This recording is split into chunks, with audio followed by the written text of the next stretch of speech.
How many times have you sat down and promised yourself, "This time will be different. This time I will see it through to the end"? It might be starting a new workout routine, writing the first pages of the book you've always dreamed of, or simply planning to save money so you can finally break free from the endless cycle of living paycheck to paycheck. But then what happens? After a week, you feel tired. By the second week, you start to slip. By the third, you're back to your old habits, and that decision has faded into nothing more than a blur in your memory. This isn't just your fault. This is the tragedy of our age. We are addicted to beginnings, but weak at continuing. We get excited about a new decision, a new goal, but we betray it the moment the first obstacle appears. And so life drifts by in a cycle. Decide, quit, regret, then decide again. Marcus Aurelius, emperor and Stoic philosopher, once reminded himself, "You could leave life right now. Let that determine what you do and say and think. If death can come at any moment, why do we still waste our time betraying the most important decisions of our lives?" The truth is this: a decision alone is not enough to change your life. It is only a spark. What turns the spark into a torch, and the torch into a light strong enough to guide the whole path, is your persistence in holding that decision until the very end. And this is the Stoic spirit. No noise, no dependence on inspiration, no waiting for recognition. Only repeated action, day after day, until the result is no longer the question, when, but the answer, now. In the pages ahead, I want to examine this truth with you. Why do we fail to keep our promises to ourselves? Why is distraction the greatest enemy? And most importantly, how to stay focused on your decision until you achieve it, despite the obstacles, despite the noise, despite the trembling that comes from within. If what I'm sharing awakens something in you, then subscribe now, not to make the numbers look good, but to remind yourself that you have chosen this path, the path of focus, discipline, and perseverance. Each time you return, you are strengthening a vital decision to build a stronger version of yourself. So let us step into the next part together, where we will face the harsh truth.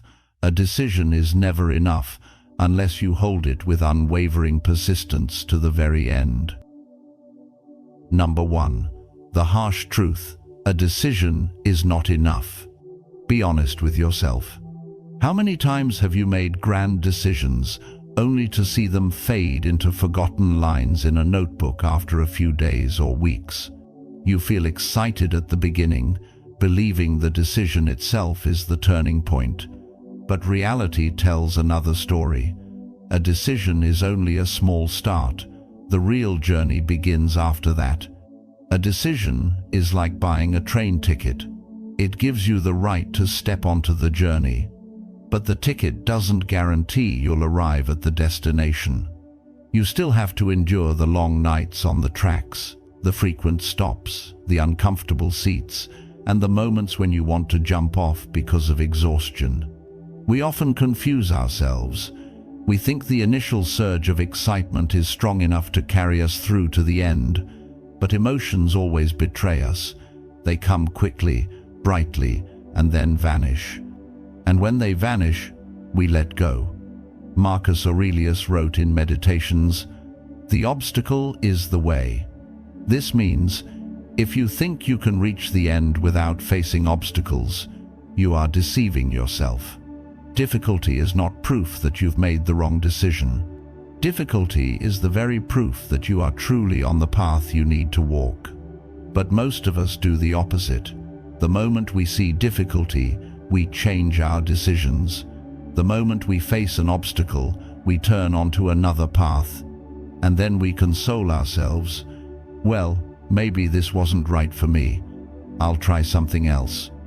That cycle devours an entire life. You jump from decision to decision, from project to project, but never see anything through to the end. Seneca once warned, "It is not because things are difficult that we do not dare. It is because we do not dare that things are difficult." Hardship does not appear simply to block you. It arises to test whether you are worthy of your own decision. Look at those who truly make a mark. They are not the ones who make the most decisions. They are the ones who remain loyal to one decision long enough that the world cannot ignore them anymore. A writer does not succeed because he decided, "I will write a book," but because he sits down to write every day, even when no one is reading. An athlete does not win because she decided, "I will be a champion," but because she trains every day, even when results never arrive on time. So what is the harsh truth? A decision does not change your life. Perseverance does. Each time you quit halfway, you don't just lose a goal, you lose a piece of your trust in yourself. On the other hand, each time you keep your word to a decision, no matter how small, you lay another brick in the foundation of your inner confidence. How long have you been living in the cycle of decide, quit, regret? How many years have you been promising yourself, "Tomorrow will be different"? It is time to face the truth. You do not lack decisions. You lack the perseverance to protect them. And this is why Stoic philosophy becomes so important. It does not only teach us how to make wise decisions, it teaches us how to remain faithful to them until the very end. Number 2, a Stoic lesson: loyalty to yourself. There is a truth the ancients understood well, but modern people often forget. You do not fail because you don't know what to do. You fail because you don't stay consistent in doing it to the end. Epictetus reminded his students, "First say to yourself what you would be, and then do what you have to do." This is not a casual piece of advice, but a remedy. For people today rush into action without ever asking, "Who do I truly want to become?" Without a clear picture of oneself, every decision is only a temporary reaction to circumstance, and when circumstances change, the decision wavers with them. Stoic philosophy sets another standard: decide once, then live fully by it. Marcus Aurelius, amid wars and political intrigues, still wrote to himself in Meditations, "If this is consistent with my nature, nothing can turn me aside." For him, loyalty to himself meant returning daily to his core values, no matter how chaotic the world outside became. Seneca taught by example. He voluntarily lived in hardship for days, sleeping on the cold ground, eating cheap bread, and wearing torn clothes. Not because he was poor, but because he wanted to train a conviction: if one day I lose everything, I will still not lose the ability to be loyal to myself. That is the Stoic spirit of discipline. Your decision does not depend on comfort, it depends on you. In our time, we can learn from them through small steps. Loyalty to a decision does not have to take grand gestures.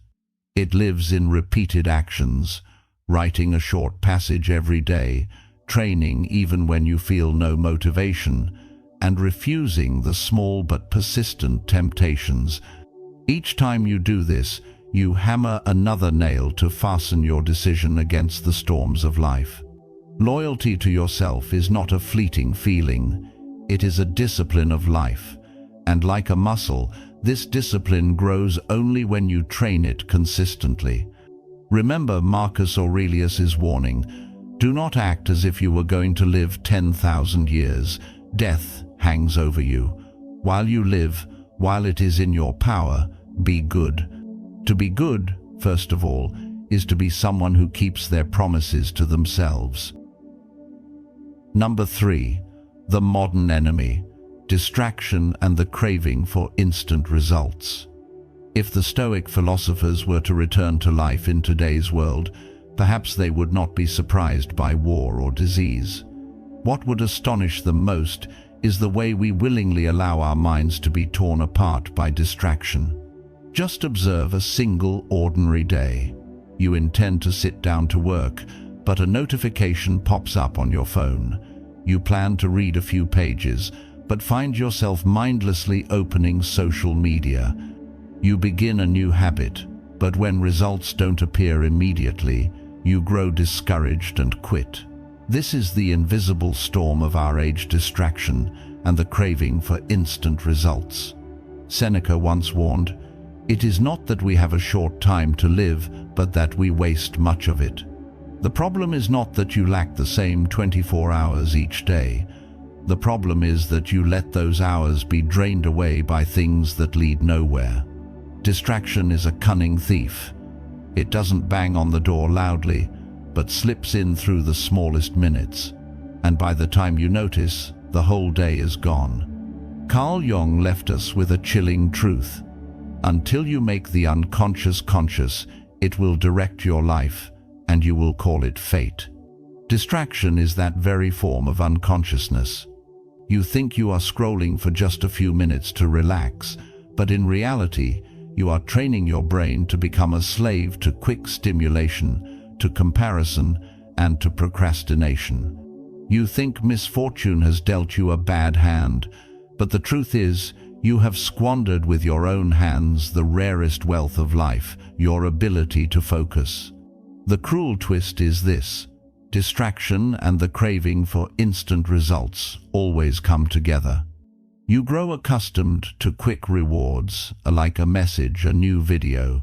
So when confronted with the long process where results have not yet arrived, you immediately lose patience. You plant a seed today and want to harvest tomorrow. When nothing has yet sprouted, you abandon that soil and run off to find another seed. Your whole life becomes stuck at the stage of sowing, and you never see a harvest. Marcus Aurelius reminded himself, "The happiness of your life depends upon the quality of your thoughts." If your thoughts are constantly fragmented by distraction, you will never have the depth to pursue a decision to its end. If you cannot endure the slowness of progress, you will forever remain the one who changes course halfway. So, what is to be done?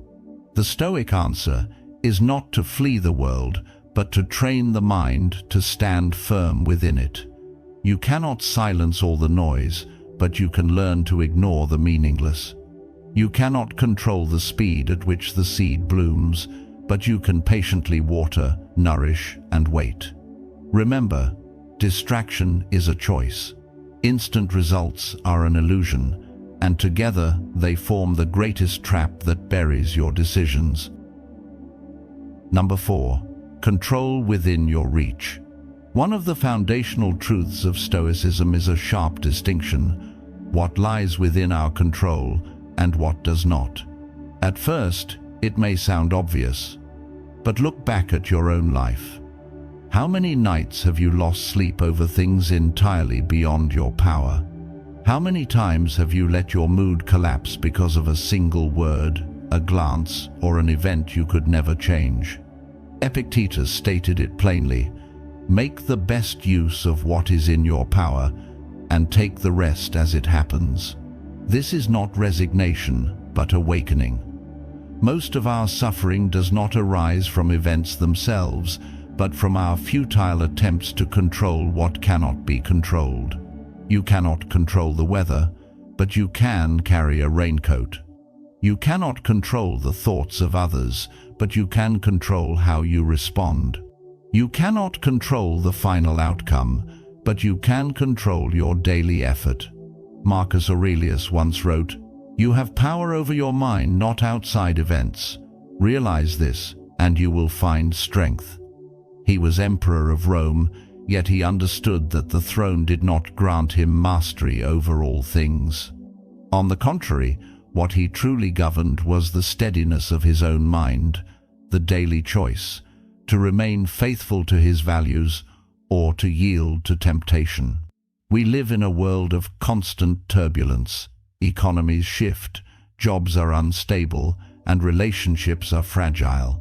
If you anchor your decisions to these, you will be forever shaken. But if you focus on what is yours, your thinking, your actions, your daily discipline, then even when the world outside is in chaos, you will stand firm. Picture yourself as a rower in a storm. You cannot command the wind, nor order the waves, but you can hold the oar firmly, keep balance, and steer toward the shore. The panicked one shouts at the wind, curses the sea, then lets go and drifts helplessly. The Stoic does not. He holds fast to what is in his reach, the oar in his hands, and the will that will not waver. When you master what lies within your control, you discover a new kind of freedom. Freedom from needless worry. Freedom from the fickle emotions of others. Freedom from the obsession with immediate results. And in that freedom, the choices you make are given space to take root and grow day by day. Number 5. Training the will through hardship. There is a paradox that only those who have walked through suffering can truly understand. Willpower does not grow in comfort, but is forged in difficulty. This is why the Stoic philosophers did not wait for hardship to come to them. They actively sought it out as a gymnasium for the mind. Seneca once wrote, "Set aside a certain number of days, during which you shall be content with the scantiest fare and the cheapest dress, and ask yourself, is this what I feared?" He did not do this out of poverty, but to accustom himself to deprivation, so that when true misfortune struck, his spirit would not tremble, and his decisions would not waver. Marcus Aurelius, in times of war and plague, also trained his will not by avoiding hardship, but by facing it directly. He wrote, "The impediment to action advances action. What stands in the way becomes the way." To him, adversity was not disaster, but the fire that tests gold, and in that fire, decisions are hammered into steel. Today, we need not sleep on the ground like Seneca, but we can create our own form of voluntary hardship. Turn off social media for a day to learn how to live without constant stimulation. Wake up an hour earlier to dedicate time to what matters most. Train your body even when it longs to rest. Write another paragraph, even when the inspiration is gone. These may seem small, yet they are the very bricks that build the wall of willpower. Each time you willingly choose difficulty over ease, you send a message deep into your subconscious. I am strong enough to endure. I am loyal to my decisions. Willpower, like muscle, only strengthens under pressure. You cannot expect a steadfast spirit if you spend your life choosing only the easy road. Nor can you hold firm to great decisions if you have never practiced in small trials. Carl Jung once wrote, "One does not become enlightened by imagining figures of light, but by making the darkness conscious." Voluntary hardship is precisely this: walking into the darkness, fatigue, discomfort, inconvenience, only to discover that it is not as terrifying as you imagined.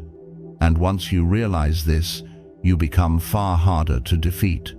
Remember, each time you choose hardship, you are not merely practicing a skill, you are shaping an identity. The identity of a person who does not give up easily, who is not swept away by short-term comfort, but who looks further toward the long-term value of steadfastness. Number 6. Don't wait for results. Love the process. One of the greatest mistakes of modern people is placing the worth of their decisions on immediate results. We begin training and expect our bodies to change in just a few weeks. We write a few pages of a manuscript and hope the book will quickly become a bestseller. We learn a new skill and wait for instant recognition.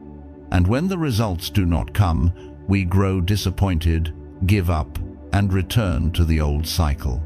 But the Stoics understood one thing clearly: results are never within your control, but the process always island. Epictetus once taught, Freedom is the only worthy goal in life. It is won by disregarding things that lie beyond our control. Think about this. If you tie your self-worth to results, you will become fragile.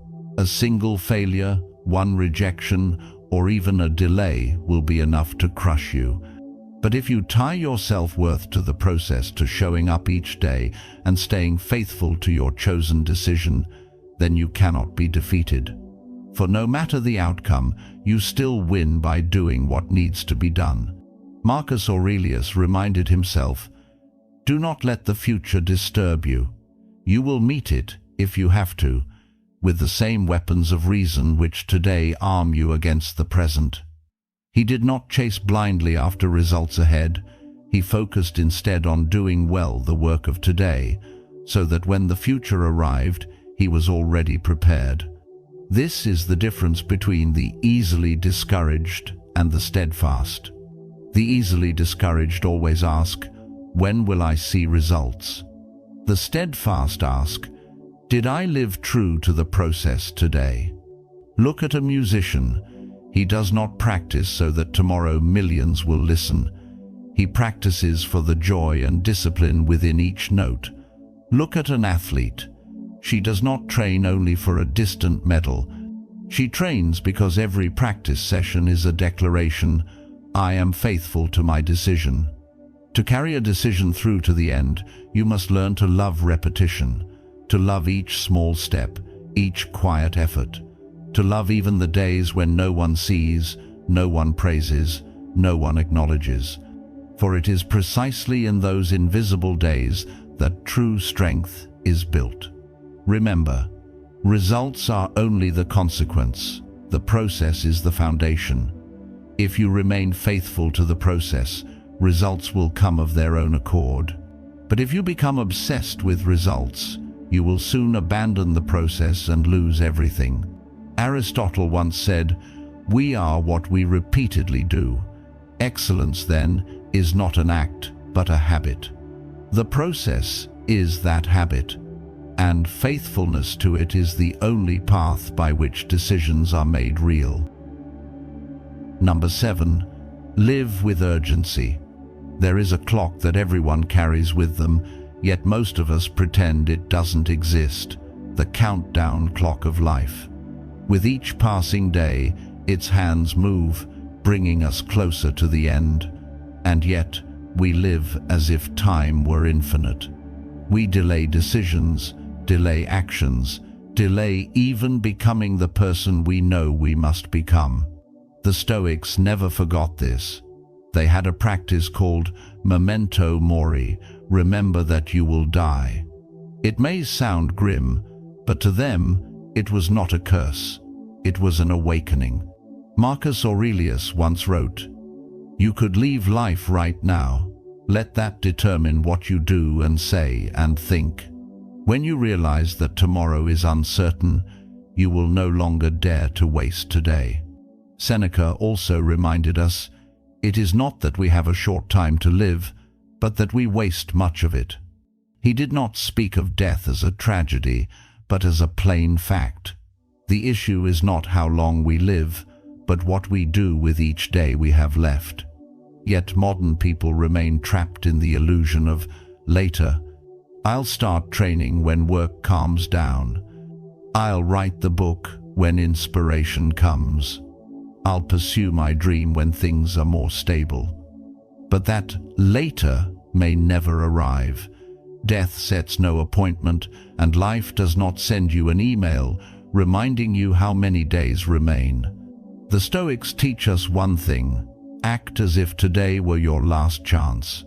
Not to live in frantic haste, but to live with weight, so that each day you can look back and say, "I did not waste it."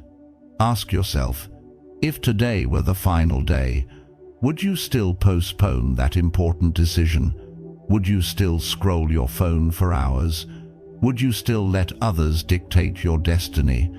If the answer is no, then why, while the clock is still ticking, do you live as though there is time to spare? Living with urgency does not mean rushing, it means being awake. It reminds you that the decision you have chosen carries meaning only if you act now, not tomorrow, not when conditions are perfect.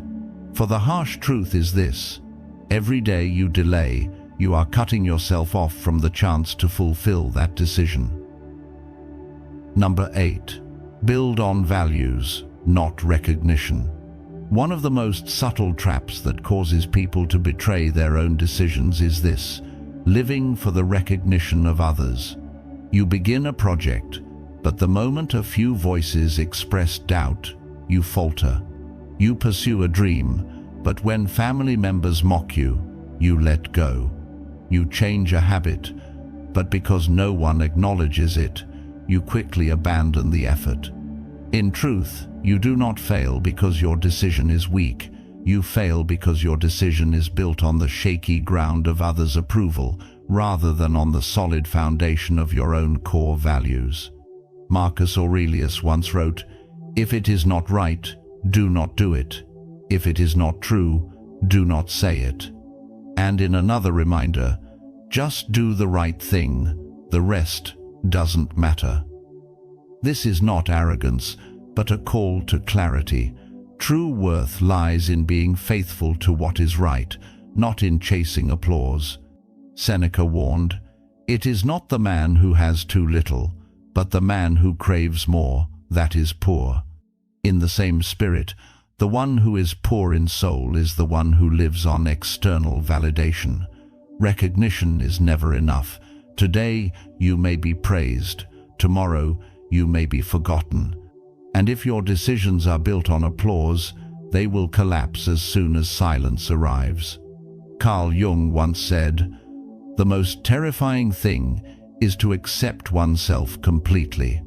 It sounds paradoxical, but this is the root.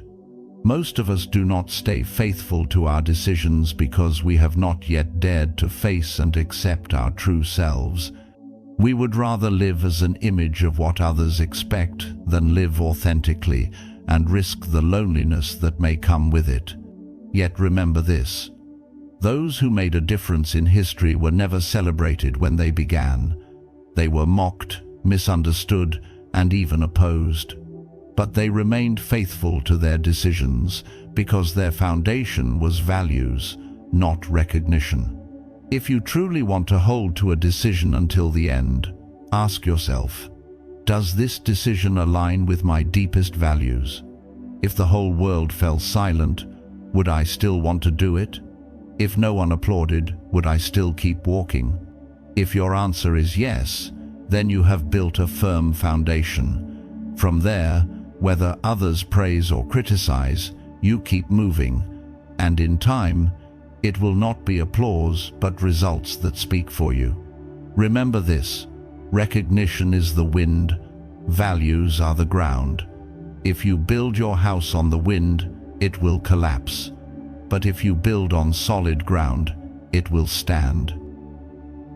Conclusion: a Stoic reminder. We have walked a long journey. From the harsh truth that a decision is never enough to the Stoic lesson of staying faithful to oneself. From the modern enemies of distraction and the hunger for instant results to the strength of focusing only on what is within your control. From voluntary hardship to loving the process itself. From living with urgency because death is always near to building decisions on values rather than on recognition. All of it points to one truth: do not betray your decision. Marcus Aurelius once reminded himself, "Be like the rock against which the waves break. It stands firm, and around it the seething waters are laid to rest." That is the image of steadfastness. Your decision is the rock. The waves are distractions, fears, doubts from others, and even the temptations within yourself. The waves may roar and crash, but if you stand firm, they dissolve into foam and disappear. Ask yourself, do you want to spend your life trapped in the cycle of deciding, abandoning, and regretting? Or do you want, once in your life, to remain faithful to a decision to the very end, so that when you look back, you can say, "I walked the whole road"? Epictetus once asked, "How long are you going to wait before you demand the best for yourself?" That question is not for tomorrow, it is for today. For tomorrow is uncertain, death can come at any moment. And if it does, do you want to leave behind a legacy of delay or a testimony of steadfastness? The final result, whether success or failure, matters less than the person you become by holding to your decision. A person stronger, deeper, freer, no longer swayed by the noise outside. This is the true Stoic victory, the victory over oneself. And if you have come this far, take it as a milestone. Choose one decision, just one, and from today, stay faithful to it. No wavering, no retreat, no waiting for perfect conditions. Because life is too short to betray yourself. If these words awaken something within you, subscribe now. Not to count followers, but to remind yourself, I have chosen, I have committed, and I will see it through. Remember, it is not the decision that makes you great, it is steadfastness that does. And your path begins today.